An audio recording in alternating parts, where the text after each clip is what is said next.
Mutton தம் பிரியாணி செய்யலாம் வாங்க. அதுக்கு அடுப்பு பற்ற வச்சாச்சு. அதில் சட்டி வச்சதுக்கப்புறம் சட்டி ஹீட் ஆனதுக்கப்புறம் 1 ஸ்பூன் அளவுக்கு எண்ணெய், 1 ஸ்பூன் அளவுக்கு நெய், 2 ஹீட் ஆனதுக்கப்புறம் பட்டை, ஏலக்காய், கிராம்பு, அன்னாச்சி பூ இது எல்லாமே சேர்த்து பொரியட்டும். பொரிஞ்சதுக்கப்புறம் நான் வந்து இன்றைக்கி 1/2 கிலோ மட்டன் எடுத்திருக்கேன். மட்டனுக்கு பார்த்திங்கன்னா ஒரு பெரிய சைஸ் வெங்காயம் சேர்த்துருக்கேன். வெங்காயம் தான் இதில் வந்து ஹைலைட்டு. நல்லா ப்ரௌன் கலரில் மாறணும். அதே டயத்தில் கருகிடக்கூடாது.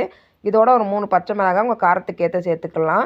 இந்த டயத்துலேயே பார்த்தீங்கன்னா நீங்கள் இஞ்சி பூண்டு பேஸ்ட்டும் சேர்த்துக்கோங்க. அது வந்து கொஞ்சம் கட் ஆகிடுச்சு, நீங்கள் சேர்த்துக்கலாம், இல்லை லாஸ்ட்டாக கூட சேர்த்துக்கலாம். இது கூட பார்த்திங்கன்னா நம்ம ஸ்டார்டிங்லேயே பார்த்திங்கன்னா மட்டன் சேர்த்துடணும். மட்டன் வந்து ஸ்டார்டிங்லேயே சேர்த்தா தான் அதோடய ஃப்ளேவர் எல்லாமே அதில் இறங்கும். அப்புறம் 1/2 ஸ்பூன் அளவுக்கு மிளகாய்த்தூள், காஷ்மீரி மிளகாய்த்தூள் கூட சேர்த்துக்கலாம், கலர்ஃபுல்லாக இருக்கும். நான் நார்மல் மிளகாய்த்தூள் தான் சேர்த்துருக்கேன். தக்காளி வந்து இதில் அரைச்சி தான் ஊற்றணும். அப்போ தான் பார்த்திங்கன்னா அதோடய ஃப்ளேவர் எல்லா இடத்துலையுமே இறங்கும், ஃபுல்லாகவே மிக்ஸ் ஆகி நல்லாயிருக்கும்.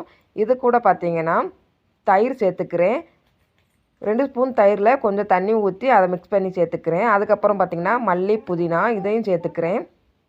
எல்லாத்தையும் ஒரு வதக்கிட்டு சேர்த்துக்கோங்க. அப்படி அடுத்தடுத்து சேர்க்க வேண்டாம்.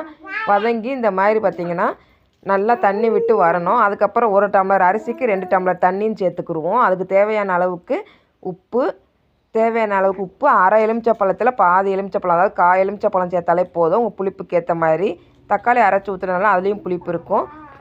இது பிரியாணி அரிசி. இதை வந்து நான் தனியாக குக் பண்ணி எடுத்திருக்கேன். இப்போ அரிசியை பார்த்தாலே உங்களுக்கு தெரியும் பாருங்கள், நல்லா ஒல்லியாக நீட்டமாக இருக்குது. இதை லைட்டாக ஒரு வேக்காடு சுடுதண்ணியில் போட்டு எடுத்திருக்கேன். அதை தான் இதில் சேர்க்க போகிறேன். தண்ணி நல்லா கொதி வந்ததுக்கப்புறம் இதை சேர்த்துட்டு இதுக்கு தேவையான அளவுக்கு உப்பு சேர்த்துக்கோங்க. உப்பு சேர்த்ததுக்கப்புறம் இது ஒரு கொதி வரட்டும். கொதி வந்ததுக்கப்புறம் இதை மேலே பிளேட் போட்டு மூடி வச்சிட்டிங்கன்னா 5 நிமிஷத்தில் ரெடி ஆயிரும். அப்புறம்